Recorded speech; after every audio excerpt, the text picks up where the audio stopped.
आप सभी को नमस्कार।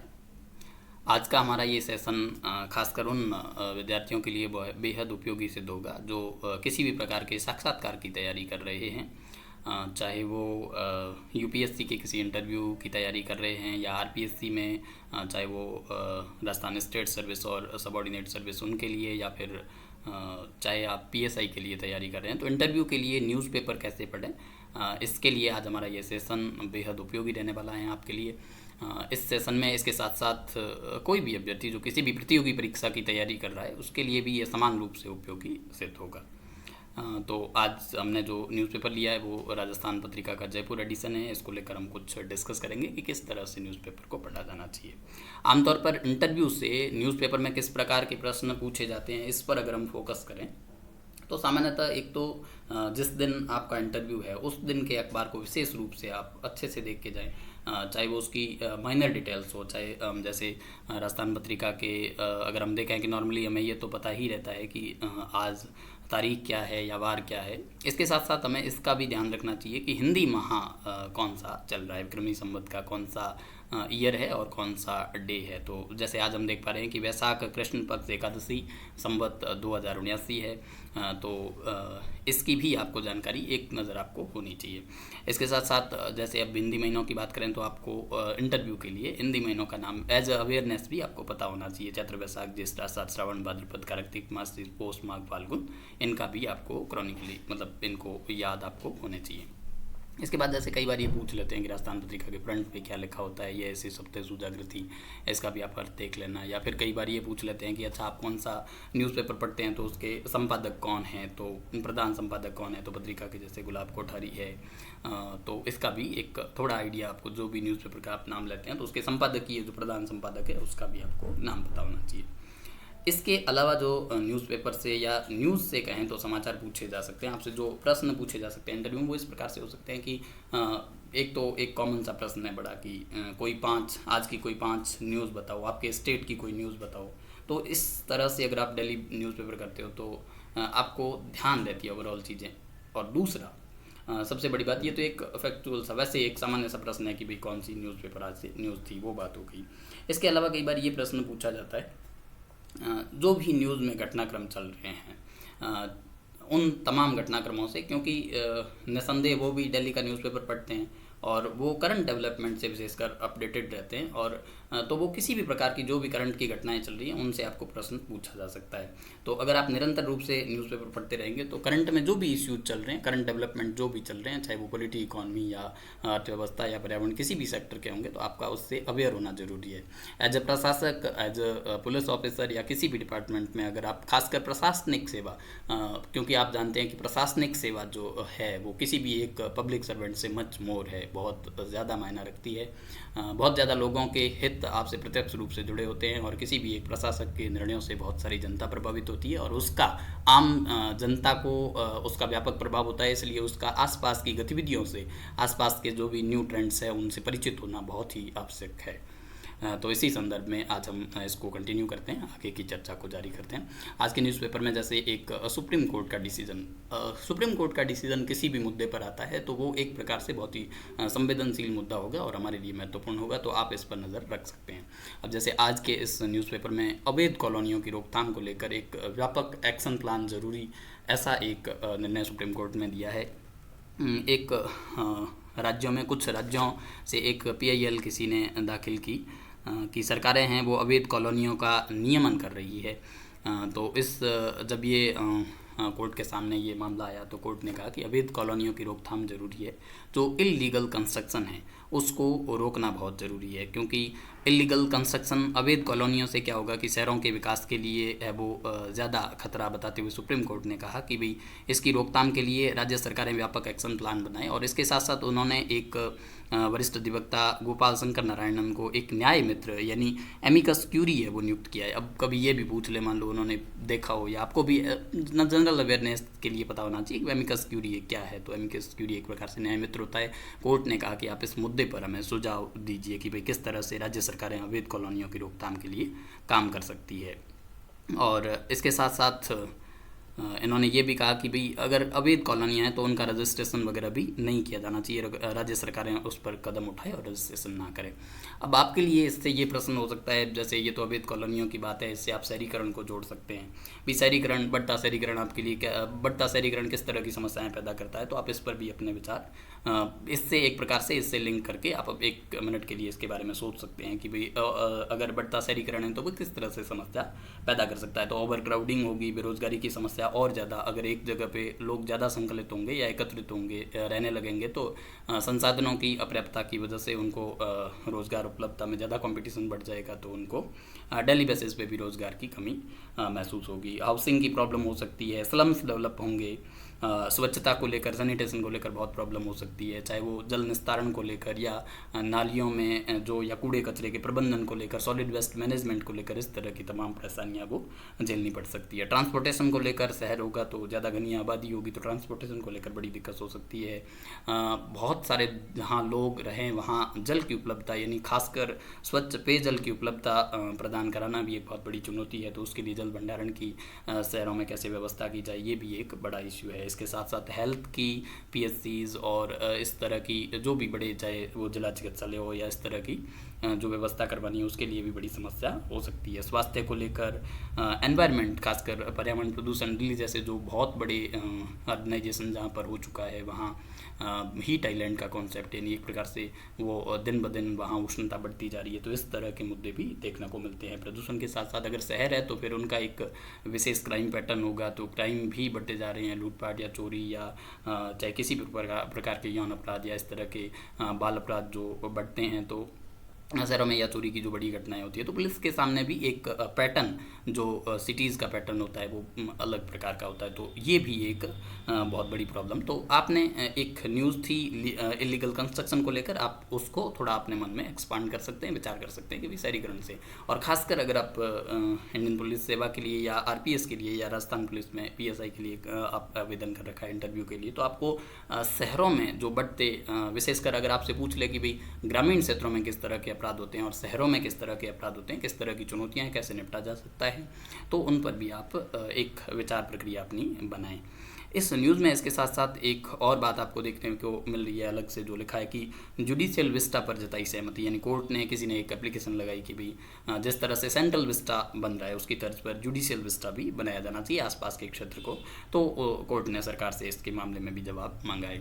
तो आपके लिए प्रश्न ये है कि सेंट्रल विस्टा क्या है। तो सेंट्रल विस्टा आप जानते हैं कि जो हमारा संसद भवन और उसके आसपास नॉर्थ ब्लॉक और साउथ ब्लॉक का जो एरिया है, राष्ट्रपति भवन से लेकर जो अपने इंडिया गेट तक का जो रास्ता है, उसके आसपास जो नई बिल्डिंग्स का डेवलपमेंट है वो किया जा रहा है। तो वो सेंट्रल विस्टा के माध्यम से एक बहुत बड़ा प्रोजेक्ट है, और ये उस समय विवादों में भी रहा था कि जब कोरोना काल में भी इसको मतलब इवन सुप्रीम कोर्ट ने भी इसको अनुमति दी कि इसको मतलब जारी रखा जाना चाहिए। उतने बड़े क्राइसिस में भी उसको जारी रखा गया। तो कई सारे ऐसे एक एथिकल डायमेंशन भी कि लोग इस तरह से, जब देश को आर्थिक व्यवस्था इतनी चरमरा रही है, देश को बहुत बड़ी अर्थव्यवस्था की ज़रूरत है, मेडिकल हेल्थ पे इन्वेस्टमेंट किया जाना चाहिए, वैक्सीनेशन पे इन्वेस्टमेंट किया जाना चाहिए, तो इतने बड़े प्रोजेक्ट पर इन्वेस्टमेंट की कहाँ ज़रूरत है। तो उस समय एक बहुत बड़ा प्रश्न था, लेकिन कोर्ट ने भी इसको फिर सही माना। और दूसरा, आपसे अगर पूछा जा सकता है कि भाई इस तरह के बड़े प्रोजेक्ट, या इससे आप सिमिलर वैसे भी जान सकते हैं कि कई बार बहुत बड़े प्रोजेक्ट्स है, या कई बार जैसे एक प्रश्न आमतौर पे आपने सुना होगा कि सरदार वल्लभ भाई पटेल की जो स्टैच्यू ऑफ यूनिटी जो गुजरात में बनाई गई केवड़िया में, तो उसको लेकर भी कि इतने बड़े प्रोजेक्ट की क्या ज़रूरत थी। इससे अच्छा गरीबों को गरीबों का कल्याण किया जाना चाहिए, सरकारी योजनाओं पर एक्सपेंड किया जाना चाहिए।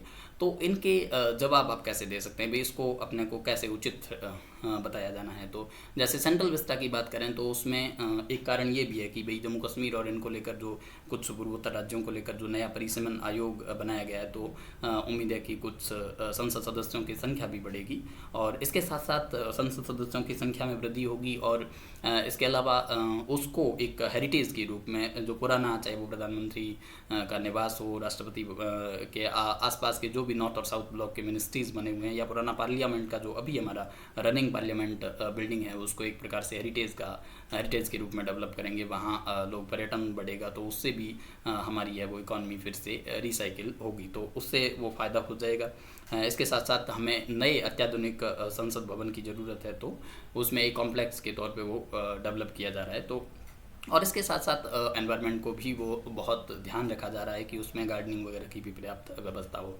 और गुजरात में जैसा केवड़िया में जो सरदार पटेल की स्टैचू ऑफ यूनिटी एक बहुत बड़ी लागत के साथ बनाई गई, तो उसमें भी आप ऐसे बता सकते हैं कि सर वहाँ पर्यटन है वो बहुत विकसित होगा, और पर्यटन से दिन ब दिन वहाँ बहुत सारे जितने भी पर्यटन आते हैं तो वहाँ बहुत सारे उस एक प्रकार से इकॉनमी का एक कॉम्प्लेक्स है वो डेवलप हो जाता है।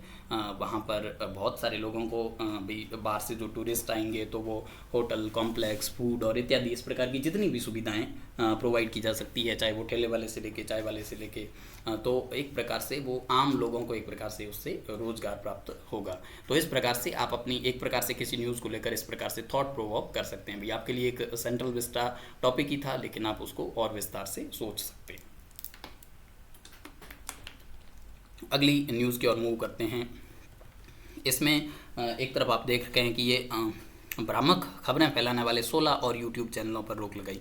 तो आपको इसका आइडिया होना चाहिए कि भाई ये है वो किस अधिनियम के तहत है वो इस प्रकार से यूट्यूब चैनल पर गवर्नमेंट है वो बैन लगा सकती है, तो और क्या कारण हो सकता है। अगर आपसे सीधा ही पूछ ले कि भाई कुछ सरकार है वो कुछ यूट्यूब चैनल से प्रतिबंध लगा देती है, उनको बैन कर देती है, और ये कौन से नियमों के तहत होता है। तो इस न्यूज़ में आप देखेंगे कि सरकार ने राष्ट्रीय सुरक्षा किन किन मामलों में है वो बैन कर सकती है। भाई किन से हम कॉम्प्रोमाइज़ नहीं कर सकते, हमारी राष्ट्रीय सुरक्षा, विदेश संबंध और जो पब्लिक ऑर्डर है, जो सार्वजनिक व्यवस्था है, उसके बारे में अगर कोई भ्रामक सूचनाएं फैलाता है तो उस प्रकार के यूट्यूब चैनल्स या किसी भी चाहे वो प्रिंट मीडिया हो या किसी भी प्रकार का मामला हो तो उसको प्रतिबंधित है वो किया जा सकता है।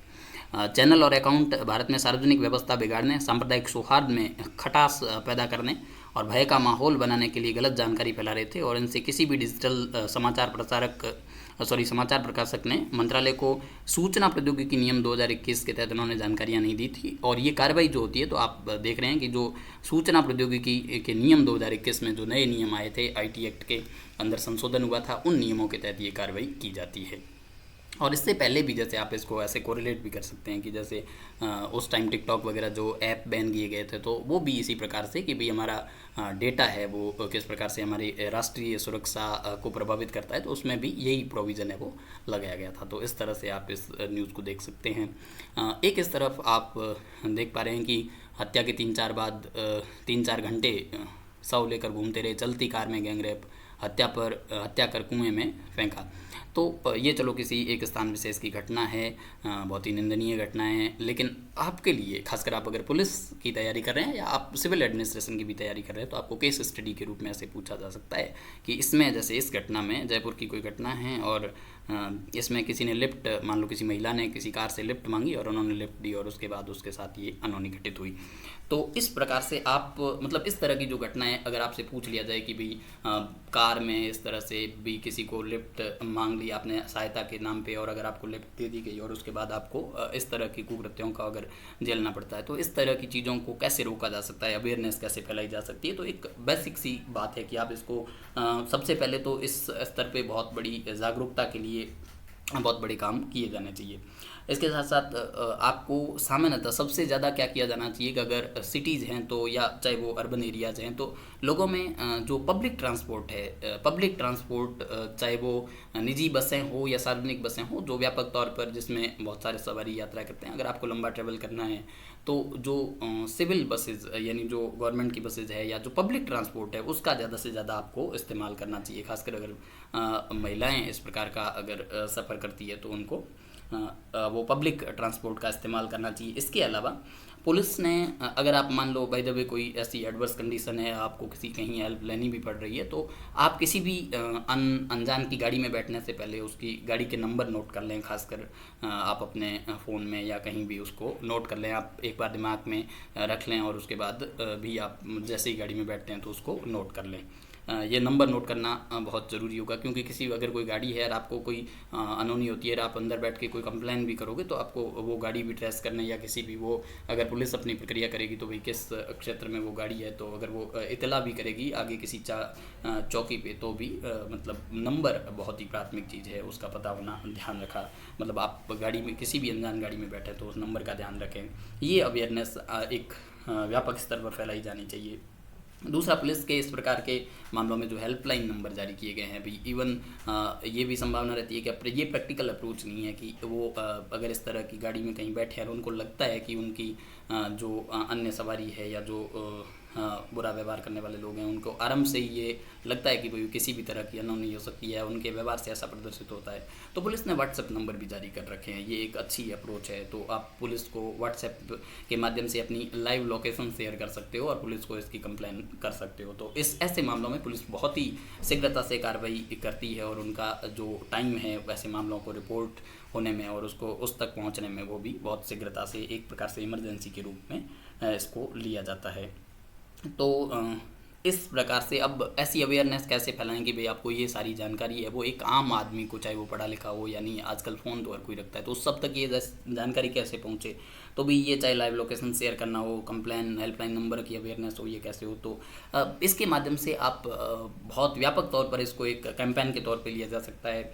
अगर आपको पूछ ले कि as a police officer, district police officer या SHO आप क्या करेंगे, या डिस्ट्रिक्ट एडमिनिस्ट्रेशन में आप क्या कर सकते हैं, तो आप इसमें उन सभी को इन्वॉल्व कर सकते हैं, चाहे वो ग्राम पंचायत हो, चाहे शहरों में वो वार्ड पार्षद हो, या चाहे वो स्कूल हो, कॉलेजेस हो। इन सब के माध्यम से पुलिस या सिविल एडमिनिस्ट्रेशन के जो भी लोग हैं वो वहाँ जाकर इनको इस प्रकार की अवेयरनेस कैंप है वो लगा सकते हैं। या पब्लिक गुड के लिए भी अगर या जहाँ कहीं भी पब्लिक गैदरिंग होती है, चाहे वो किसी भी प्रकार का सामाजिक या कोई फंक्शन होता है, वहाँ भी आप इस तरह की जो सार्वजनिक सूचनाएं हैं वो दे सकते हैं। विद्यालय में शिक्षकों को जो शिक्षक बहुत व्यापक स्तर पे, उनके माध्यम से, या इस सभी माध्यमों के माध्यम से जो आपके पास उपलब्ध चैनल हैं जनता से जुड़ने के, उनके माध्यम से बहुत अवेयरनेस फैला के और इस प्रकार के अपराधों को कर्ब किया जा सकता है। उसके बाद हम अगली न्यूज़ की तरफ बढ़ते हैं। तो यहाँ एक स्पेस और अपने ये रक्षा प्रौद्योगिकी को लेकर एक न्यूज़ हमारे सामने कि स्पाइक मिसाइल को सेना में शामिल किया गया है। तो ये स्पाइक मिसाइल भारतीय वायुसेना ने Israeli anti tank guided missile spike जो नॉन लाइन ऑफ विजन को अपने बेड़े में शामिल किया है और इन्हें वायुसेना के Mi-17V5 हेलीकॉप्टरों में लगाया जाएगा और ये मिसाइल करीब 30 किलोमीटर दूर तक निशाना लगा सकती है। न्यूज़ में है, तो आपसे अगर पूछ लिया जाए तो भी किस देश से आयात की है, या इसका विजन कितना है, या किस हेलीकॉप्टर से, और एक बेसिक सी जानकारी है, 3-4 तथ्य हैं, आप इनको आसानी से याद रख सकते हैं। इसके बाद एक इधर मैं न्यूज़ देख पा रहा हूँ कि सर्वधर्म प्रार्थना है उसके लिए मांगी इजाज़त। तो इस प्रकार की, चाहे ये चलो इतना एक बिट ऑफ न्यूज़ है, तो हालांकि हमारे लिए इतना बहुत उपयोगी नहीं है, लेकिन हमें इससे 1-2 बातें इसमें पकड़ी जानी चाहिए हमारे लिए, अगर आप इंटरव्यू की तैयारी कर रहे हैं खासकर। तो एक तो ये कि सर्वधर्म प्रार्थना की बात हो रही है, और इसके एक तो सर्वधर्म प्रार्थना इसमें पॉइंट है, तो सामाजिक सौहार्द बढ़ाने के लिए सर्वधर्म प्रार्थना, या वो चाहे कम्युनिटी किचन हो, इस तरह के पॉइंट्स आप, इनोवेटिव पॉइंट्स आप बता सकते हो भी। कम्युनल हार्मनी को यानी सामाजिक सौहार्द को बढ़ाना है, तो आप इसको मतलब सर्वधर्म प्रार्थना का आयोजन करवाया जाना चाहिए। जैसे महात्मा गांधी का उदाहरण भी है, वो सर्वधर्म प्रार्थना का आयोजन करते थे, या और भी बहुत सारे देश में अलग अलग जगहों पर सांप्रदायिक सौहार्द को बढ़ाने के लिए सर्वधर्म प्रार्थनाएं आयोजित की जाती है। इवन सरकार भी कई बार इस तरह के आयोजन करवाती है। इसके साथ साथ दूसरा, आपको एक फैक्ट ये ध्यान होना चाहिए कि किसी भी तरह का धरना प्रदर्शन, कोई रैली या इस तरह की कोई भी कार्यक्रम होता है, तो सबसे पहले इसकी अनुमति है वो पुलिस प्रशासन से ली जाती है। इवन इस सूचना को लेने के लिए आप कहीं भी ऑनलाइन राजस्थान पुलिस के पोर्टल पे भी इस प्रकार की आप अनुमति पत्र है वो दायर कर सकते हैं, और ऑफलाइन भी किसी भी नज़दीकी पुलिस थाने से आप इस प्रकार की अनुमति ले सकते हैं। तो ये बात भी आपको ध्यान होनी चाहिए। इसमें जैसे नीचे न्यूज़ में आप देख पा रहे हैं कि ये एक बहुत इनोवेटिव पॉइंट है, आप इसको कहीं भी यूज़ कर सकते हैं। जैसे इसमें लिखा है कि भाई आप क्या क्या, जैसे नमाज का आयोजन, नमाज का पाठ करना, हनुमान चालीसा का पाठ करना, नवकार मंत्र। तो इसमें आपको एक नई जानकारी की भी, नवकार मंत्र है वो जैन धर्म का एक पवित्र मंत्र है, तो इसका भी आप नाम ले सकते हैं। गुरु ग्रंथ साहिब तो सिख धर्म का पवित्र ग्रंथ है। और इसके बाद इसमें एक नौवेनो प्रार्थना का भी जिक्र किया गया है, नौवर्नों को पढ़ना चाहती है। तो नौवेनो क्या है कि जो कैथोलिक प्रार्थना का पारंपरिक रूप है वो नौवेनो है। तो इस तरह के आपको ये एक हल्की सी जानकारी इसकी होनी चाहिए। अगर आप भी ये कह दें कि मैं सर्वधर्म प्रार्थना का आयोजन करवाना चाहता हूँ, आप अगर कहीं इनोवेटिव बात बोलते हैं, तो आपको पता भी होना चाहिए कि आप सर्वधर्म प्रार्थना करवाते हैं, कौन कौन सी प्रार्थना है। तो आप बता सकते हैं कि नमाज है, हनुमान चालीसा, नवकार मंत्र, गुरु ग्रंथ साहिब और नौवेनों का आयोजन करना, इस तरह की बात बता सकते हैं। इधर एक न्यूज़, ऑक्सीजन सप्लाई बाधित महिला मरीज की मौत।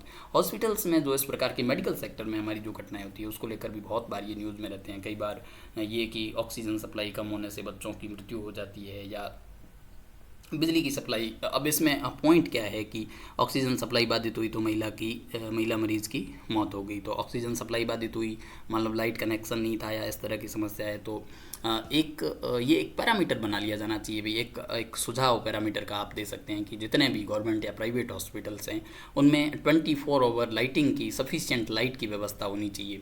उसमें आप जो अल्टरनेट व्यवस्था है, चाहे वो भी अगर लाइट पावर कट नहीं है तो जो रेगुलर लाइट की सप्लाई है वो तो हो ही रही होती है। आमतौर लाइट की कनेक्टिविटी तो खैर सब हॉस्पिटलों में होती है, लेकिन अल्टरनेट व्यवस्था है वो भी सब जगह होनी चाहिए। इसको एक पैरामीटर बना लिया जाना चाहिए कि अल्टरनेटिव अरेंजमेंट्स है वो कैसे किए जाएँ, चाहे वो सोलर से करें या चाहे वो पावर बैंक के रूप में करें या चाहे वो जनरेटर वगैरह कैसी भी व्यवस्था करें। तो ये एक पैरामीटर बनाया जाना चाहिए जिससे कि इस प्रकार की, क्योंकि एक लोकतंत्र में या वैसे भी मानवीय तौर पे भी जो इंसान की वैल्यू है वो बहुत ज़्यादा है। तो किसी भी कीमत पर व्यक्ति की मृत्यु संसाधनों की अनुपलब्धता या लापरवाही से नहीं होनी चाहिए। ये हमारा एक की कॉन्सेप्ट हमारे दिमाग में रखना चाहिए। इस तरफ एक न्यूज़ में देख पा रहा हूँ कि कमिश्नर ने पुलिस कर्मियों को किया सम्मानित। ये जयपुर में एक न्यूज़, बिट ऑफ न्यूज़ ये है कि विद्याधर नगर इलाके में सीटी टावर अपार्टमेंट में लगी आग में 6 लोगों की जान बचाने वाले पुलिस कर्मियों को पुलिस कमिश्नर ने सम्मानित किया। ऐसी ही एक न्यूज़ कुछ दिनों पहले हमने देखा कि एक करौली हिंसा, जो हिंदू नववर्ष पर एक वो आयोजन हो रहा था शोभा यात्रा का, उस दौरान एक करौली में सांप्रदायिक सौहार्द बिगड़ा और करौली वायलेंस जो हुई, तो उसमें उस दौरान भी एक नेत्रेश शर्मा करके, श्री नेत्रेश शर्मा करके पुलिस कांस्टेबल थे, उन्होंने मतलब 4 लोगों की जान बिना अपनी जान की परवाह की उन लोगों की जान बचाई थी।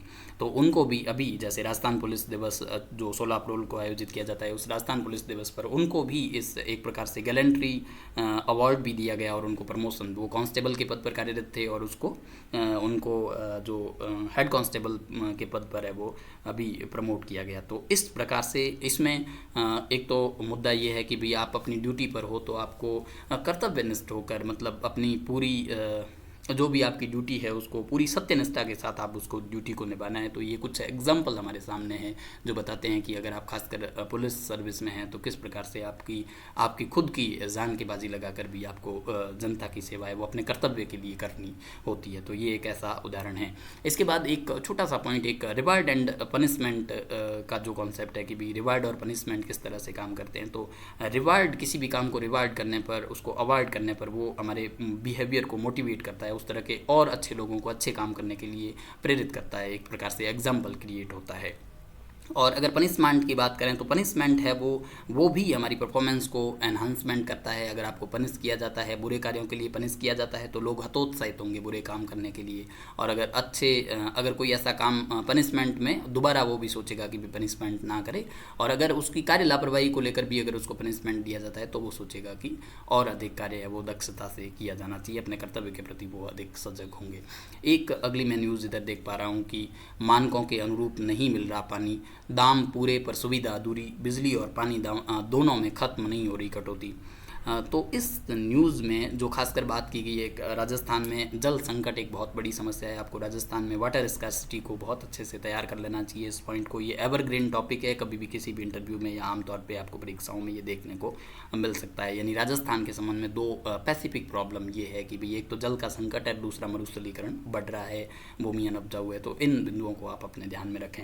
इसमें जैसे दिया गया है कि एक जो जल जीवन मिशन 15 अगस्त 2019 को माननीय प्रधानमंत्री श्री नरेंद्र मोदी ने लॉन्च किया था। भारत सरकार की एक फ्लैगशिप योजनाएं हैं। इसके तहत जो ये मिशन लॉन्च किया गया, इसमें कुछ टारगेट सेट किए गए और कुछ स्टैंडर्ड सेट किए गए। जैसे पानी को लेकर ग्रामीण क्षेत्रों की बात करें तो 55 लीटर पानी प्रति व्यक्ति प्रतिदिन मिलना चाहिए, लेकिन अभी की जो कंडीशन एस्टिमेटेड है वो लगभग 30 लीटर का पानी उपलब्ध हो पा रहा है। और अगर अर्बन एरियाज़ की बात करें, शहरी क्षेत्रों की बात करें तो 135 लीटर पानी प्रति व्यक्ति प्रतिदिन उपलब्धता होना जरूरी है, लेकिन अभी करंट कंडीशन ये है कि 100 से 110 लीटर प्रतिदिन है वो मिल रहा है। जो मिशन लॉन्च किया गया था जल जीवन मिशन, उसके लिए एक टैग लाइन भी आपने सुनी होगी, हर घर जल, यानी हर घर नल से जल। और ये ग्रामीण क्षेत्रों के लिए, खासकर ग्रामीण क्षेत्रों की 1.505 करोड़ परिवारों तक है, व्यक्तियों तक नहीं है। मतलब कई बार जैसे आप बोलने में भी ध्यान रखें, और जैसे कई बार अगर ऑब्जेक्टिव प्रश्न होते हैं तो वहाँ भी आपको ध्यान रखना है कि भाई पिन पॉइंट है, ग्रामीण क्षेत्र है और आबादी है और उतने करोड़, जो 1.05 करोड़ परिवार है, और 2024 तक जल कनेक्शन देने का लक्ष्य रखा गया है। और अब जैसे आम तौर पे अगर सीधी सी कोई एक प्रॉब्लम, इसके आपको बहुत सारे कारण तैयार कर लेना चाहिए कि भाई वाटर की उपलब्धता क्यों नहीं है, वो चाहे जोग्राफिकल या एनवायरमेंटल कारण है या और भी कोई कारण है, तो उन सबको आपको तैयार करना चाहिए। इस न्यूज़ को देखकर आपके दिमाग में ये तमाम चीज़ें आनी चाहिए। इस आर्टिकल में जैसा कि आप पानी की कमी को लेकर देख पा रहे हो कि भाई अगर जो हमारी नदी जोड़ो परियोजनाएं हैं उसको अगर क्रियान्वित किया जाता है तो कुछ हद तक नदियों को जोड़ने में जो किसी नदी का एक्सेस वाटर है, किसी वाटरवे में अगर एक्सेस वाटर है तो उसको चैनलाइज किया जा सकता है और पूरे स्टेट में उसकी सप्लाई की जा सकती है। तो इनइक्वल डिस्ट्रीब्यूशन है जो वाटर का, उसको इक्वल डिस्ट्रीब्यूशन करके और हम जल की इस कमी को पूरा कर सकते हैं। तो इसमें जैसे नदी जोड़ो परियोजना में क्या आ रहा है कि क्या आड़े आ रहा है कि राजनीति है वो आड़े आ रही है, चाहे इसने शायद ये पॉइंट इस हिसाब से लेके आया कि जो हमारा ईस्टर्न राजस्थान कैनाल प्रोजेक्ट है उसको नेशनल एक प्रकार से राष्ट्रीय परियोजना का दर्जा देने को लेकर कुछ समय पहले हमने न्यूज़पेपर में इस तरह के विवाद भी देखे। केंद्रीय जल शक्ति मंत्री और राजस्थान के माननीय मुख्यमंत्री और राजस्थान के जल मंत्री है उनके बीच भी इस तरह की, जल विभाग में इस तरह की बातें चली थी कि भाई उन्होंने कहा कि आप रीड्राफ्ट करके भेजो और 50% का जो पानी साझा करने का जो मध्य प्रदेश के साथ फॉर्मूले को लेकर जो अनस्टेबिलिटी थी, तो आपको ईस्टर्न राजस्थान कैनाल प्रोजेक्ट कितने जिलों को वो प्रभावित करेगा और कितने जिलों में सिंचाई और पेयजल की उपलब्धता उससे हो पाएगी और किस तरह से वो हमारी जो जल की उपलब्धता है उसकी परेशानी को कम कर सकता है। तो एक ये पॉइंट है। बिजली के उत्पादन को लेकर, कोयला संकट को लेकर, जैसे अब राजस्थान की बात करें तो जैसे राजस्थान में कोयले का कच्चे को जो रॉ कोयला है उसका आयात छत्तीसगढ़ की से किया जाता है। कुछ अभी हाल ही में एक नया ब्लॉक कोल ब्लॉक है वो आवंटित किया गया छत्तीसगढ़ सरकार द्वारा। राजस्थान के मुख्यमंत्री इवन छत्तीसगढ़ गए थे इसकी सहमति के लिए। तो ये भी इस प्रकार से भी कोयला संकट है, तो ये किस प्रकार से बिजली के उत्पादन में बाधा बन रहा है, तो इसकी भी हमें जानकारी होना चाहिए। और राजस्थान में एक रॉ डाटा, हालांकि इसको अंतिम डाटा नहीं कह सकते, एक रॉ डाटा है कि भाई लगभग आपसे एक अंदाज़ा आपको इन चीज़ों का रहना चाहिए कि भाई राजस्थान के जो टोटल गांव हैं उनमें से केवल 1024 गांव ही ऐसे भाग्यशाली हैं जहां पर अब हर घर जल कनेक्शन है वो जारी हो चुका है। एक इधर मैं राजस्थान राज्य महिला आयोग की न्यूज़ को देख पा रहा हूँ कि इसमें न्यूज़ ये है कि माँ बाप के झगड़े के बीच मासूमों में मस्ती।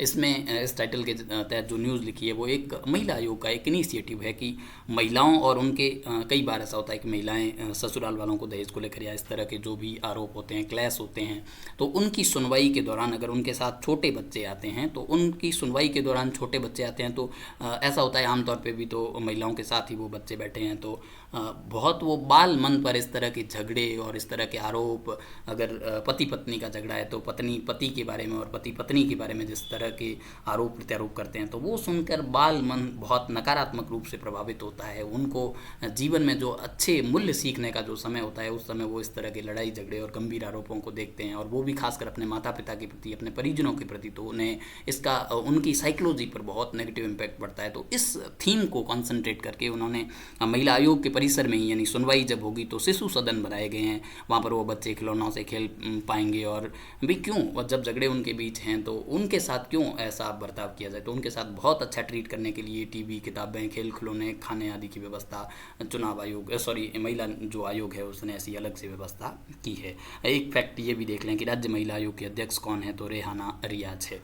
महिलाओं के इश्यू को लेकर आप अगर सिविल सर्वेंट है, चाहे वो महिला या पुरुष कोई भी हो, तो आपको हमेशा विमेंस के प्रति, एनवायरनमेंट के प्रति, एथिकल इश्यूज़ के प्रति हमेशा आपको सेंसिटिव होना चाहिए। तो इसकी जानकारी रखना आपके लिए बहुत ज़्यादा ज़रूरी है। अगर आपको कोई ऐसा प्रभावी कदम या आपको कह दे कि भाई आप अपने स्तर पर SHO हो, थाने स्तर पर, तो क्या अच्छे प्रावधान करोगे, तो एक यहाँ आपसे ये एक थॉट प्रोवोक होता है कि भाई पुलिस स्टेशन पे भी बहुत सारी महिलाएं हैं वो केस दायर करने के लिए आती है, तो ऐसी बहुत सारी समस्याएं उनको भी आती है, उनके साथ भी कई बार बच्चे आते हैं। तो जब भी वो अपने बयान दर्ज करें या FIR लॉन्च करें तो उसके जब बयान रिकॉर्ड किए जाएं या जब वो अपनी कंप्लेन करती है भी वो किसी भी प्रकार की एट्रोसिटी की, किसी शोषण की कोई बात हो सकती है, तो ऐसा पुलिस स्टेशनों पर भी ऐसा प्रावधान किया जाना चाहिए। एक बात हमेशा ध्यान रखें कि कई बार जैसे हम ये बात सोचते हैं तो हमारे दिमाग में एक व्यवहारिक सी बात है कि पुलिस की जो व्यवस्था है उसके प्रति हमारे दिमाग में एक विचार आता है कि पुलिस मतलब आम तौर पे एक व्यापक स्तर पे ये धारणा है, आप भी जानते हैं कि पुलिस कई बार बहुत अच्छा बर्ताव, हालांकि ये मैं किसी स्पेशली ऐसा नहीं कह रहा हूँ, लेकिन बहुत पुलिस स्टेशनों पर ऐसा देखा जाता है कि पुलिस का एक डर जो है वो आम लोगों में रहता है। तो लेकिन अब ये समय इस लोकतांत्रिक देश में आपको जब आपका ओरिएंटेशन है वो पब्लिक ओरिएंटेशन होना चाहिए और आपको पब्लिक प्रो होना चाहिए। आप जनता की सेवा के लिए है उनको रेगुलेट कर रहे हैं, उनकी लॉ एंड ऑर्डर को मेंटेन कर रहे हैं, तो लोगों की पीस के लिए है वो मेंटेन कर रहे हैं। तो इसका आपको ध्यान रखा जाना चाहिए। आपको पब्लिक प्रो होना है। इवन एक दिन में किसी कंट्री का, शायद अमेरिका के ओयो स्टेट के पुलिस का मैनुअल में देख रहा था, तो उसमें मैंने देखा कि वहाँ का जो मैनुअल है उसमें ऐसी चीज़ें लिखी हुई है कि अगर कोई व्यक्ति पुलिस स्टेशन के लिए जो मैनुअल है कि कोई कंप्लेन लिखवाने के लिए आता है, तो सबसे पहले आपको उसको जो मतलब कोई कंप्लेन रजिस्टर करवाने आता है तो उसको पहले, क्योंकि वो पहली बात वो किसी ट्रबल में ही आपके पास आया, किसी परेशानी में आपके पास आया है, तो ऐसी परेशानी के समय अगर वो आया तो उसके साथ अगर अच्छा बिहेवियर नहीं किया जाए तो पहले तो वो परेशान है ही, और दूसरा फिर बुरे बिहेवियर से वो खिन्न हो जाएगा। तो डेस्पाइट कि वो सही है या गलत, सबसे पहले उसको आप पूछो आराम से भी क्या परेशानी है, उसको बिठाओ, पानी वानी पिलाओ। पुलिस स्टेशन को पीपल फ्रेंडली, ये ज़माना पीपल फ्रेंडली होना क्या है। आपको जो जिम्मेदारी दी गई है वो आप जो होल्ड कर रहे हो वो पब्लिक ऑफिस है, जनता के भले के लिए है। ठीक है, आपको गलत को वो डिमोटिवेट करना है, लेकिन जो सही है उसको अच्छे से मोटिवेट भी करना है। आपका जो बिहेवियर है वो अच्छा होना चाहिए। तो इसमें तो वहाँ की पुलिस को ये मैनुअल है कि भाई आप उसके साथ अच्छा व्यवहार करोगे। इवन उनको कुछ कथन भी लिख के दिया गया है कि आप उनको पूछोगे आप कैसा महसूस कर रहे हो, आपके साथ ये घटना हुई है, आगे से ऐसा नहीं होगा। अभी आपने समस्या सुनी भी नहीं है, लेकिन आप उनको भरोसा दिला रहे हो कि पुलिस आपके साथ है, आपको किसी भी तरह का आप खतरा नहीं है, आप पुलिस स्टेशन में आ गए हो। तो इस तरह के मैनुअल, यानी ये जो सेंसिटाइजेशन है, इसको व्यापक तौर पे करने की हमें भी बहुत शीघ्र इनको सेंसिटाइज करने की ज़रूरत है। इस तरह की ट्रेनिंग है वो पुलिस कर्मचारियों के लिए आयोजित की जानी चाहिए। तो ये एक अच्छा इनिशिएटिव हो सकता है, क्योंकि कहा जाता है कि police is the thin line, खाकी is the thin line between good और बैड। तो इस तरह के जो बात है वो भी आप बोल सकते हो कि भाई पुलिस है वो अच्छे और बुरे के बीच एक बहुत पतली रेखा है। उसको तो आप ऐसे शब्दों का प्रयोग भी वहाँ इंटरव्यू में कर सकते हो, तो इसका एक अच्छा प्रभाव रहता है। बात को संजीदगी के साथ कहने का एक अलग ही मज़ा है।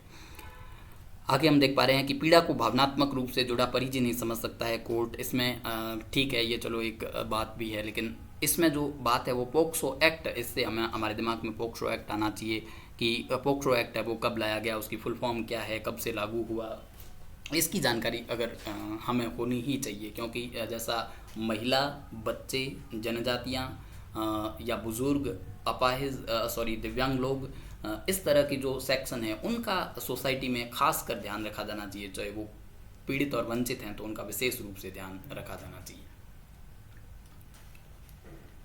तो पोक्सो एक्ट के प्रावधानों का आपको पता होना चाहिए। पोक्सो एक्ट में एज लिमिट क्या है और सुधार गृह में क्या प्रक्रियाएं हैं।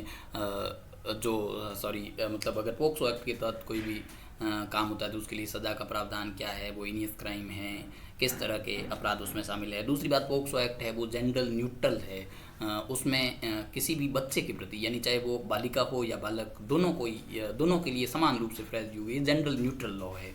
ये आपको पता होना चाहिए। पोक्सो की फुल फॉर्म अगर आपको ध्यान होनी चाहिए कि protection of children from sexual offences act 2012, और ये फोर्स में कब आया, तो ये नवंबर 2012 से आया। एक लाइन में आपसे पूछ ले कि पोक्सो एक्ट का क्या उद्देश्य है, तो जो सेक्सुअल असॉल्ट है, सेक्सुअल हरासमेंट है और पोर्नोग्राफी है, उसको लेकर जो भी अपराधी होता है उनको गिरफ्तार करना और उनके विरुद्ध है वो कार्रवाई, उनको सज़ा दिलाना, इसका महत्वपूर्ण प्रावधान है वो पोक्सो एक्ट के हैं। इसके साथ साथ महिलाओं को लेकर जो 2005 या 6 की जो विशाखा गाइडलाइन है उसके बारे में भी आपको ध्यान होना चाहिए। घरेलू हिंसा के विरुद्ध जो नियम है उनका आपको ध्यान होना चाहिए।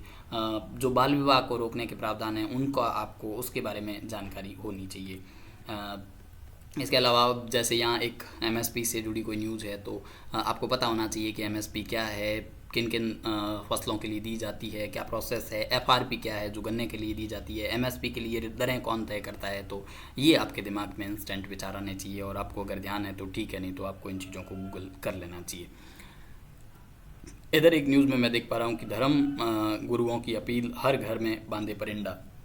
यानी गर्मियों का सीज़न है तो गर्मी ऋतु है तो पक्षियों के लिए भी उनको जल की उपलब्धता हो, जल के अभाव में उनकी मृत्यु ना हो, इसके लिए अच्छे जो सोशल कॉज के लिए काम किया जा रहा है, एनवायरमेंटल कॉज के लिए काम किया जा रहा है, इसमें धर्म गुरुओं की अपील। यहाँ पॉइंट जो मैं आपको आपके ध्यान में लाना चाहता हूँ वो ये धर्म गुरु है।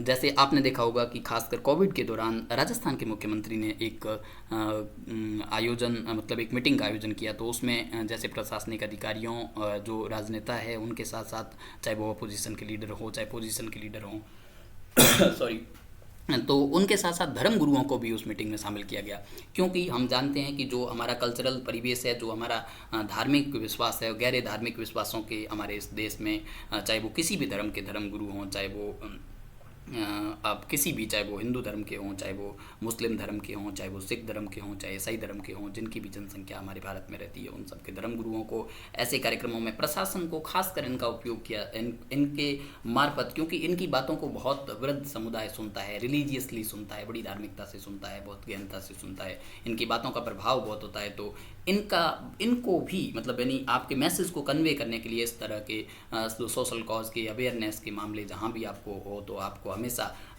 जैसे आपका प्रशासन का उपयोग तो है ही, जो सरकारी मशीनरी है, चाहे वो स्कूल, कॉलेज, हॉस्पिटल, नर्सेज या फिर किसी भी लेवल की जो लोकल लेवल पे काम करने वाले लोग हैं, चाहे वो शिक्षक हों, कोई भी हों, उन सबको तो शामिल करना ही करना है। इसके अलावा धर्मगुरु हो गए, राजनेता हो गए, चाहे वो पोजीशन, अपोजिशन, सरपंच या जो जिला परिषद वगैरह के सदस्य हैं, उन सबको भी इसमें अवेयरनेस कैंपेन में शामिल किया जाना चाहिए, उनका नाम आप ले सकते हो। इसके अलावा NGOs को और सेल्फ हेल्प ग्रुप को और इस तरह की जो और या फिर बड़ी कंपनियों को जिनके जो CSR के तहत जिनका फंड बनता है, तो वो उनको जागरूकता में इन्वेस्ट करें, या इस प्रकार के सुझाव है वो आप किसी भी बात के लिए दे सकते हैं। अगली न्यूज़ की तरफ बढ़ते हैं, तो यहाँ फिनटेक यूनिवर्सिटी की बात कर रहे हैं, तो आपको पता होना चाहिए कि फिनटेक यूनिवर्सिटी क्या है। ये फिनटेक यूनिवर्सिटी में फिनटेक क्या है, तो आपको पता होना चाहिए कि फाइनेंस और टेक्नोलॉजी की बात है, और ये जोधपुर में है, वो बनाई जा रही है। Rajiv Gandhi fintech digital university इसका नाम है, और सूचना प्रौद्योगिकी विभाग की देखरेख में बनाई जा रही है। तो पहली फिनटेक यूनिवर्सिटी है, तो आपको इसके बारे में थोड़ी जानकारी होनी चाहिए। अब एक इधर मैं न्यूज़ देख पा रहा हूँ कि इंस्टाग्राम पर युवती से मित्रता कर साथी के साथ मिलकर किया बलात्कार, या इस तरह की ये घटनाएं एक प्रकार से आप जो साइबर अपराध टाइप बढ़ते जा रहे हैं अभी, साइबर अपराधों को, हनी ट्रैप में लोगों को फंसाना, साइबर अपराध चाहे वो विमेन के सेक्सुअल असॉल्ट को लेकर हो, या फिर वो चाहे आपकी जो डिजिटल मतलब एक प्रकार से आपके मतलब आपके पैसों से जुड़ी लेन देन को लेकर जो कई बार इस तरह की चीज़ें सामने आती है कि ठगी हो गई। तो इस तरह की जो घटनाएं हैं उनको रोकने के लिए जैसे राजस्थान में तो अभी वर्तमान में कहाँ कहाँ पर साइबर पुलिस थाने हैं वो स्थापित किए गए हैं, अलवर, जोधपुर और जयपुर, शायद जिन भी स्थानों पर आप देख लें उसको। और तो इस चीज़ों का भी आपको क्योंकि ये एक प्रकार से नेक्स्ट जेन पुलिसिंग है भाई, नेक्स्ट जनरेशन की पुलिसिंग है, स्मार्ट पुलिसिंग का युग है। जो प्रधानमंत्री ने शायद 2019 में जो स्मार्ट पुलिसिंग का कॉन्सेप्ट दिया था, उस स्मार्ट में एक टेक्नो से टेक्नो सेवी भी है, उस स्मार्ट की फुल फॉर्म क्या है वो भी आप एक बार देख लें।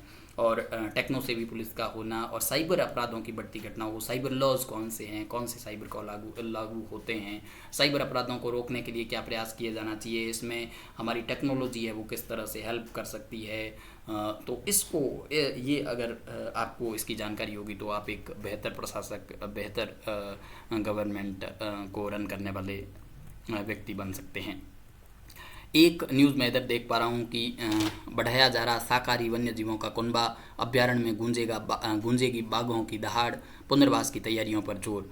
तो कुंभलगढ़ वन्य जीव अभ्यारण्य को लेकर ये बात है कि बाघ पुनर्वास के साथ प्रदेश का 5वां टाइगर रिजर्व ये घोषित हो सकता है। तो ये डिमांड एक प्रकार से की जा रही है। तो अपने को पता होना चाहिए कि वर्तमान में ये 5वें की बात कर रहा है, तो मतलब 4 जो वन्य जीव अभ्यारण्य हैं, जो बाघ रिजर्व, पुनर्वास, जो भी टाइगर रिजर्व है वो राजस्थान में है। तो कौन कौन से हैं, तो एक तो आपको पता है कि सरिस्का टाइगर रिजर्व है, रणथंभौर टाइगर रिजर्व है, और एक MHTR जो ये है, ये एक टाइगर रिजर्व राजस्थान में, यानी 3 ये वर्तमान में है। और इसके अलावा जो रणथंभौर वाला जो वाइल्ड लाइफ सेंचुरी है उसको चौथे का रामगढ़ विस्तारी जो वाइल्ड लाइफ सेंचुरी है उसको 4th इसके लिए भी NTCA की जो टेक्निकल कमेटी है उसने एक प्रकार से अनुमति इसको नॉट क्लियर कर दिया था।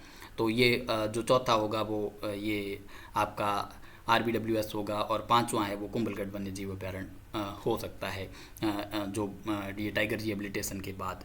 इसमें तो टाइगर रिहेबिलिटेशन के लिए क्या किया जा रहा है कि हर्बीवोर्स वन्य जीवों का कुनबा बढ़ाने और ग्रासलैंड का विकास किया जा रहा है। हर्बीवोर्स को क्यों? क्योंकि अगर हर्बीवोर्स बढ़ेंगे तो बाघ आएंगे, तो उनके जो एक एनवायरनमेंट की इकोलॉजी की जो साइकिल है भी, कौन किसको जो अपनी खाद्य श्रृंखला है, खाद्य श्रेणी है, उसको मेंटेन करने के लिए यहाँ भी घास का उत्पादन इसलिए किया जा रहा है कि वो भाई प्राथमिक उत्पादक है, उसके वो उत्पादक है, और उसके बाद प्राथमिक जो उपभोक्ता है तो शाकाहारी है, वो प्राथमिक उपभोक्ता है, और उसके बाद जो कार्निवर्स आते हैं तो शेर वगैरह, उनके लिए भोजन की उपलब्धता पर्याप्त हो, इसके लिए उनका विकास किया जा रहा है। अब कौन से जानवरों का, जैसे हरिण, नीलगाय, सांभर, चीतल इत्यादि को लाकर छोड़ा जा रहा है, ग्रासलैंड और पेयजल के स्रोत डेवलप किए जा रहे हैं। तो ये एक प्रकार से आपको ये, इससे पर्यटन भी बढ़ेगा और ये एक प्रकार से टाइगर का रिहेबिलिटेशन होगा तो टाइगरों की संख्या भी बढ़ेगी।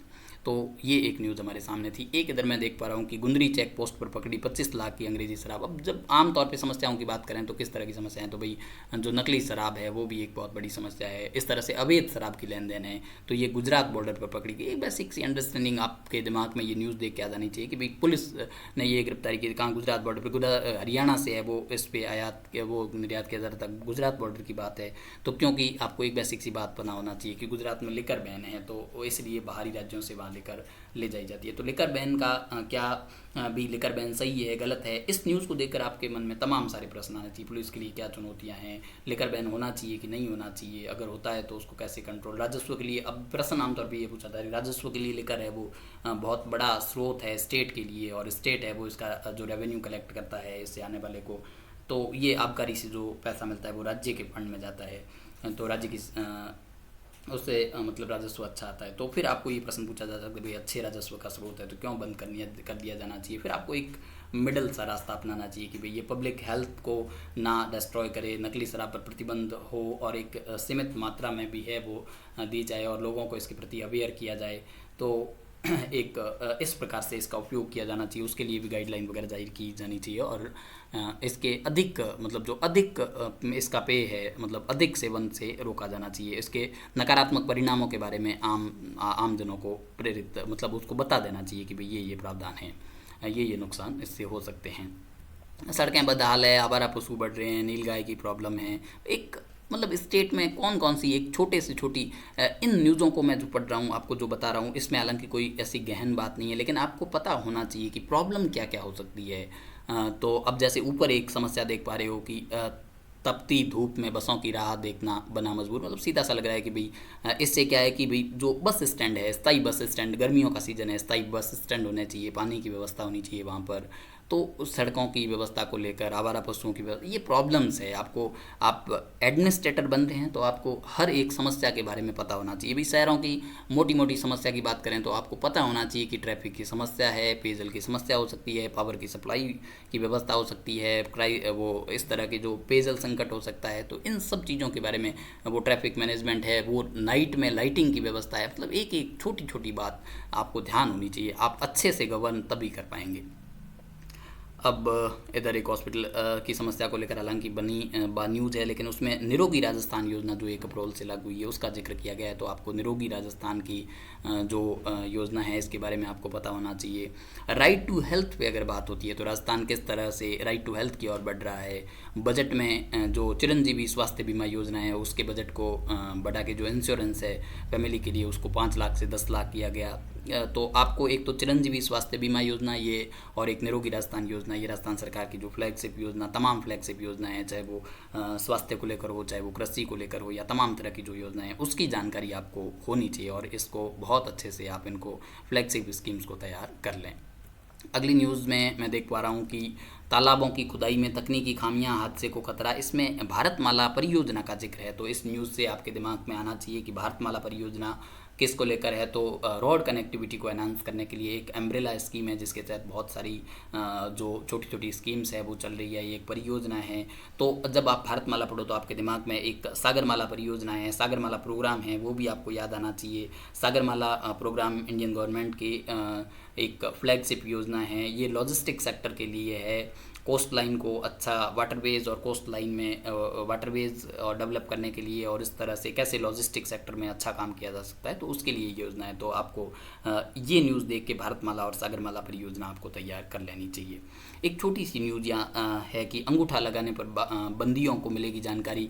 नागौर जिला जेल में अब बंदी अंगूठा लगाकर अपनी पूरी जानकारी हासिल कर देंगे। इन्फॉर्मेशन कियोस्क है वो वहाँ लगाए गए हैं। तो एक अच्छी पहल लोकल लेवल पे, मतलब जेल के स्तर पे, जिला लेवल पे की गई है कि मतलब ई फ्रेंडली हो रहा है कि भाई किसी भी कैदी की जो जानकारी है वो इंटीग्रेटेड रूप से वहाँ उसके बायोमेट्रिक के माध्यम से वहाँ उपलब्ध हो सकती है। तो क्योंकि ये डेटा, उससे क्या हो सकता है कि भाई डेटा एनालिसिस करने में, कोई भी कैदी का आपके पास रिकॉर्ड है तो नेशन वाइड उस रिकॉर्ड को शेयर, अगर ज़रूरत पड़े तो भी उसको आइडेंटिफाई करने में, और इस तरह के जो रिकॉर्ड है वो पुलिस को मामलों को सुलझाने में और अपराधियों को आइडेंटिफाई करने में और उसकी सारी डिटेल रखने में बहुत हेल्प करते हैं। तो ये डिजिटल की तरफ कुछ भी अगर डिजिटल होता जा रहा है, चाहे वो ज़मीन के रिकॉर्ड हो, चाहे वो पुलिस के रिकॉर्ड हो, तो वो एक बेहतर विकास है, ये समय की ज़रूरत है। इधर एक न्यूज़ में भी देख पा रहा हूँ कि निलंबित लाइसेंस पर भी धड़ल्ले से बेच रहा दवाइयाँ, यानी एक मेडिकल की बात है कि मेडिकल में उस पर लाइसेंस रद्द है लेकिन फिर भी वो दवाइयाँ बेच रहा है। तो इसको एक नियम का जिक्र किया। अभी आपको पूछ ले कि आपके क्षेत्र में ऐसा हो रहा है, तो आपको एक नियम की अवेयरनेस, आपसे प्रश्न क्यों पूछा जा रहा है कि आप अवेयर हो कि नहीं, आपके आसपास की घटनाओं से अवेयर हो कि नहीं। तो ये एक ऐसा ही अवेयरनेस का प्रश्न है कि नियमानुसार जिस दुकान का लाइसेंस निलंबित किया जाता है वह निलंबन के दौरान दुकान नहीं खोल सकता, और औषधि विभाग ने दुकान का लाइसेंस तो निलंबित कर दिया है लेकिन निलंबन के दौरान दुकान खुली है या नहीं इसकी कोई रिपोर्ट नहीं लेता। तो इसकी इस तरह की समस्याएं भी, नियम क्या है तो आपको इसके बारे में भी जानकारी होनी चाहिए। अगला पेज है वो एडिटोरियल पेज है। इसमें एडिटोरियल तो खासकर भाई ये है कि एडिटोरियल तो ये जो आप इधर कॉलम देख पा रहे हैं कि ज़मीन से जुड़े नेताओं को तवज्जो दें कांग्रेस। हालांकि ये एडिटोरियल है, इतना हमारे लिए पॉलिटिकल है तो इतना उपयोगी नहीं है, लेकिन एडिटोरियल खासकर इसको कहा जाता है जो प्रधान संपादक, जिस भी न्यूज़पेपर का जो संपादक होता है वो उसको लिखता है। इसके बाद ये एडिटोरियल पेज तो है ही, इस पर बहुत अच्छे आर्टिकल होते हैं। तो आपको एक ठीक है, आर्टिकल होंगे तो डे टू डे लाइफ से जुड़े ही होंगे भी, हमारे सेक्शन जो नॉलेज का सेक्शन है उससे ही जुड़े होंगे। अब इधर जीनोम एडिटिंग के एक आर्टिकल में बात की गई है तो आपको जीनोम एडिटिंग की बात कर लेनी चाहिए। मतलब उसको एक आर्टिकल को देख लो कि जीनोम एडिटिंग क्या होता है, कौन परमिशन देता है, जीएम मोडिफाइड फसलें क्या होती है, तो आपको पता होना चाहिए। तो इससे आपको ये ध्यान। इधर वर्ल्ड प्रोस्पेक्ट में उन्होंने यूक्रेन मसले और भारत यूके संबंधों को लेकर बात की गई है। तो हाल ही में ब्रिटिश प्रधानमंत्री बोरिस जॉनसन है वो 2 दिवसीय भारत यात्रा पर आए। तो इससे आपको 2-4 चीज़ें हैं वो तैयार कर लेनी चाहिए। भारत यूके संबंध आप तैयार कर लो, यूक्रेन रसिया विवाद जो है उसको आप तैयार कर लो। इसी तरह से भारत ऑस्ट्रेलिया संबंध, पहले कुछ समय पहले ऑस्ट्रेलिया और भारत के मध्य जो समझौता हुआ था, तो भारत ऑस्ट्रेलिया संबंध तैयार कर लो, भारत यूके संबंध तैयार कर लो। श्रीलंका में जो इकोनॉमिक क्राइसिस चल रहा है उसको आप तैयार कर लो, वहाँ क्या चल रहा है, क्योंकि हमारे जो नेबरिंग कंट्रीज है खासकर उनका तो हमें पता होना ही चाहिए। पाकिस्तान का जो पॉलिटिकल क्राइसिस था, जो वहाँ के पूर्व प्रधानमंत्री इमरान खान थे, उनका एक प्रकार से अविश्वास प्रस्ताव के माध्यम से उनको नई संसद का वहाँ गठन हुआ और नए प्रधानमंत्री जो बने हैं उनको नवाज शरीफ के जो भाई शहबाज शरीफ प्रधानमंत्री बने हैं। तो मतलब एक पॉलिटिकल क्राइसिस वहाँ भी था। तो आपको पता होना चाहिए कि वहाँ का अविश्वास प्रस्ताव कैसे है, कोर्ट का हस्तक्षेप क्या था या क्या मामला था, आपको पता होना चाहिए। और इसके साथ साथ आप भारत पाकिस्तान संबंध, भारत श्रीलंका संबंध, अच्छे संबंध कैसे हो सकते हैं, इस दिशा में भी आप बहुत सारे डायमेंशन से सोच सकते हैं भारत की विदेश नीति को लेकर। क्योंकि आमतौर पर ये देखा गया, चाहे वो यूपीएससी हो चाहे आरपीएससी हो, दिल्ली के न्यूज़ में जो भी इंटरनेशनल रिलेशन के या इंटरनेशनल पॉलिटिक्स से जुड़े हुए या इंटरनेशनल जो भी वर्ल्ड ऑर्डर के डेवलपमेंट होते हैं उनको लेकर प्रश्न पूछा ही जाता है। तो इस सेक्शन को, आईआर के सेक्शन को आप बहुत अच्छे से तैयार कर लें। अब इस आर्टिकल में आपको क्या दिख रहा है कि भाई ब्रिटेन पूछ ले कि भाई यूके का क्या स्टैंड है यूक्रेन रूस वॉर को लेकर। तो ब्रिटेन ने रूस पर तो आर्थिक प्रतिबंध लगाए हैं और यूक्रेन को राजनीतिक, आर्थिक और सैन्य समर्थन दिया था। तो भारत लेकिन दोनों ही मामलों में न्यूट्रल रहा।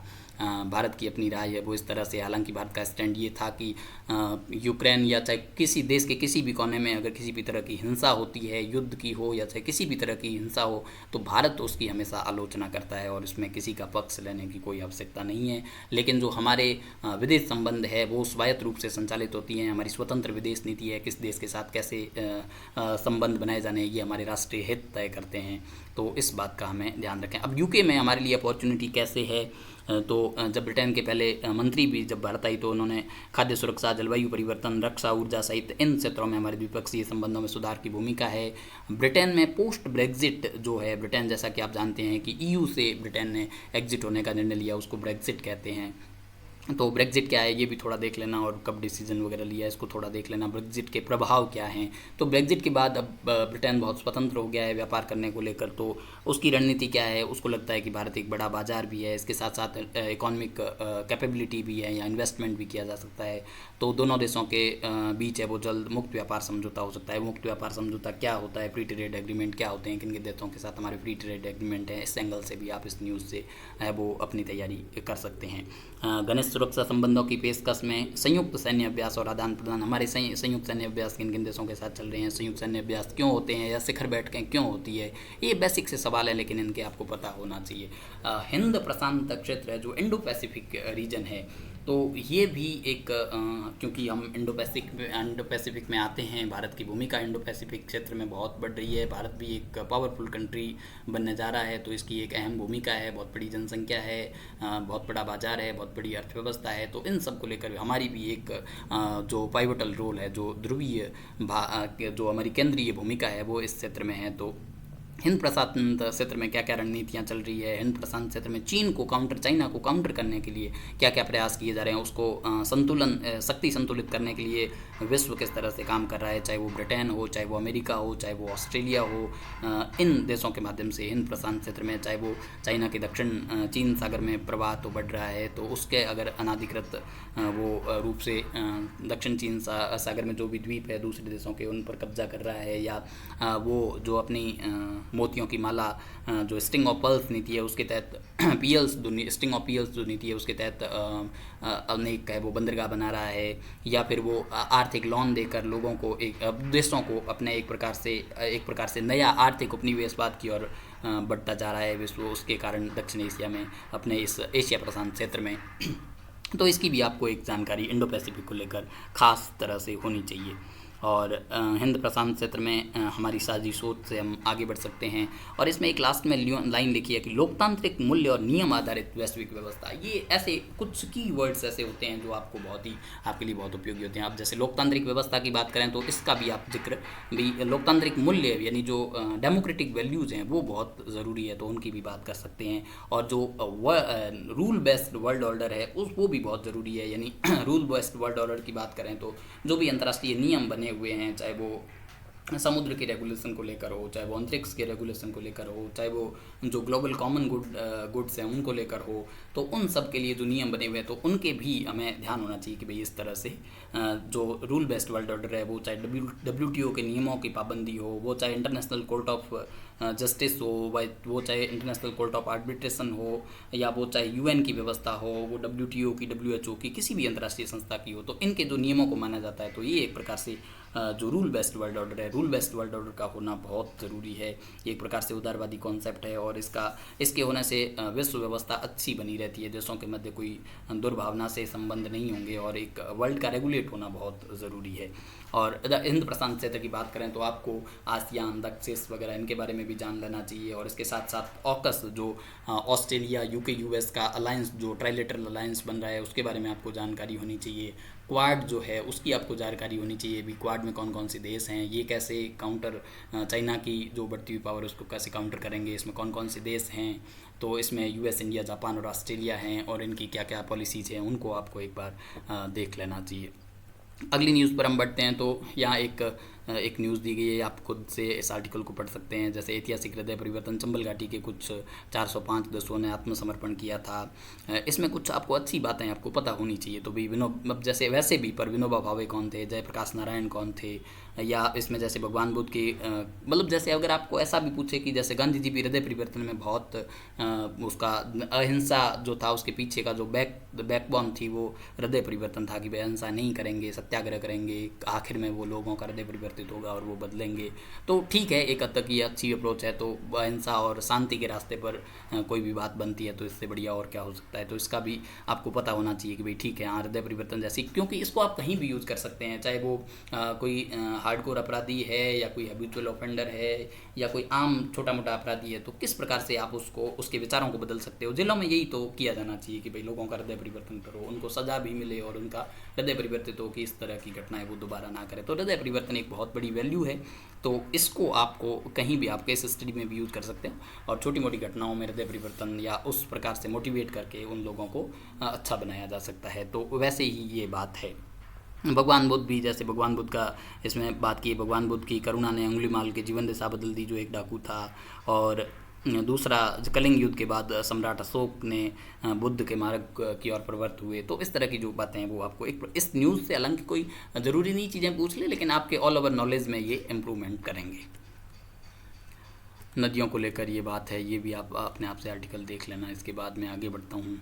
कोई अगर न्यूज़ मुझे बहुत उपयोगी लगती है तो मैं बता देता हूँ। मिनी फूड पार्क की एक बात की गई है कोई सवाई माधोपुर में। तो आपको पता होना चाहिए कि कौन कौन से मेगा फूड पार्क है राजस्थान में, कौन से एग्रो फूड पार्क है, एग्रो क्लस्टर वगैरह या मिनी फूड पार्क वगैरह कहाँ कहाँ बनाए जा रहे हैं। पहला मिनी फूड पार्क कहाँ बनाया गया, तो ये बांद्रा बाड़मेर में। तो इस प्रकार की जो जानकारी है वो आपको होनी चाहिए। अब यहाँ पाम ऑयल को लेकर एक बात लिखी गई है कि भाई इंडोनेशिया से पाम ऑयल का आयात रुका है। तो खाद्य तेल की कीमतों में, एक तो यूक्रेन रूस वॉर को लेकर, भाई वैसे वहाँ से खाद्य तेल से हमारी कीमतें क्यों बढ़ गई या क्रूड ऑयल की कीमतें क्यों बढ़ जाती है, इन पर जो वैश्विक फैक्टर हैं, भी इंटर रिलेटेड कॉम्प्लेक्स इंटरडिपेंडेंसी जो वर्ल्ड की है, उससे जो हमारी कीमतें प्रभावित होती है, तो उस बातों की हमें जानकारी होनी चाहिए। यहाँ कुछ वजहें दी गई है कि भाई इंडोनेशिया से पाम ऑयल निर्यात प्रतिबंध क्यों लग रहा है। तो मजदूरों की कमी के कारण इंडोनेशिया और मलेशिया में पाम ऑयल का उत्पादन 15% घटा है। इस तरह की जो भी बातें हैं वो उनका आपको ध्यान होना चाहिए। यहाँ एक कोई न्यूज़ है, उसमें IPO का जिक्र है। तो IPO क्या होता है, जो इनिशियल पब्लिक ऑफर है, वो कंपनी जब पहली बार अपने पब्लिक ऑफर जारी करती है तो पहली बार जो करती है वो इनिशियल पब्लिक ऑफर कहते हैं उनको, और उसके बाद FPO होते हैं। तो उनको भी फॉलो अप जो पब्लिक ऑफर होते हैं। तो इसकी जो इकॉनमी की एक बेसिक जानकारी है, भी GDP क्या है, नेशनल इनकम कैसे काउंट होती है, इन सब की जानकारी आपको होनी चाहिए। अब जो खेल वाला प्रश्न है उसमें अगर आप की हॉबी है वो क्रिकेट या कोई फुटबॉल या इस तरह का खेल है तो खासकर आपको ध्यान रखना चाहिए। अदरवाइज जो कोई वर्ल्ड कप वगैरह या कोई बड़ा कंपटीशन होता है या भारत के किसी खिलाड़ी ने या भारत की किसी टीम ने बहुत अच्छा प्रदर्शन किया है तो उसकी जानकारी आपको होनी चाहिए। अब इधर फ्रांस के नए राष्ट्रपति चुनाव थे फ्रांस में। पहले जब न्यूज़ में भी थे कि भारत में पुडुचेरी वगैरह भी फ्रांस के उपनिवेश रहे हैं, तो वहाँ भी इवन भारत में भी उनके इलेक्शन है वो कंडक्ट दूतावास द्वारा करवाए गए। तो फ्रांस के इलेक्शन में वहाँ जितने भी लोग थे उन्होंने वोटिंग की। फ्रांस में इलेक्शन है वो बैलेट पेपर पे होते हैं, ये उस समय हमने न्यूज़ देखी थी। या आप चलो कम से कम ये तो पता होना चाहिए कि फ्रांस के नए राष्ट्रपति कौन बने हैं। तो फ्रांस के नए राष्ट्रपति वहाँ इमैनुअल मैक्रों बने हैं, ये उनकी सरकार है वो रिपीट हुई है। और उसके बाद उसके प्रतिद्वंदी कौन थे, एटलीस्ट ये बात महिला प्रतिद्वंदी थी, आपको पता होना चाहिए। वो दक्षिणपंथी थी प्रतिद्वंदी, मरीन ले पेन थी। तो ये आपको ध्यान होना चाहिए। इधर एक हुनर हाट की बात की गई है। तो हुनर हाट केंद्रीय अल्पसंख्यक मंत्री की बात, मतलब वो खड़े हैं, आपको देख पा रहे हैं, मुख्तार अब्बास नकवी साहब। तो केंद्रीय अल्पसंख्यक मंत्रालय के द्वारा ये योजना हुनर हाट चलाई जा रही है। और कौन कौन सी अल्पसंख्यकों के लिए योजनाएं चला रही है आपको पता होना चाहिए।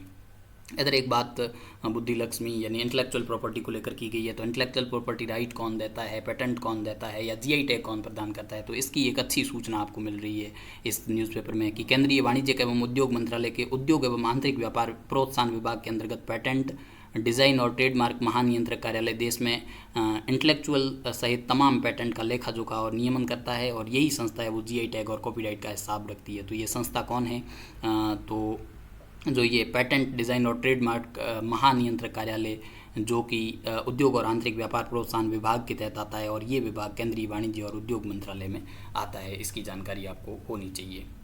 इसके अलावा अगर ठीक है, आज के न्यूज़पेपर में यही खास न्यूज़ थी। उम्मीद है आपको ये, आपके लिए ये बहुत ही हेल्पफुल होगी और आप डेली का न्यूज़पेपर इसी तरह से पढ़ते रहें तो आपको ये बहुत उपयोगी सिद्ध होगी।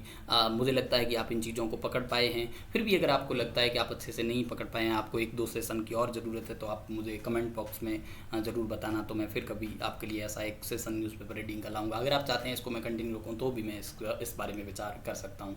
आप इस वीडियो को ज़्यादा से ज़्यादा लाइक करें, शेयर करें और सब्सक्राइब करें, ताकि ज़्यादा लोग इससे लाभान्वित हो पाएँ और एक ये अवेयरनेस है वो सब तक पहुंच सके।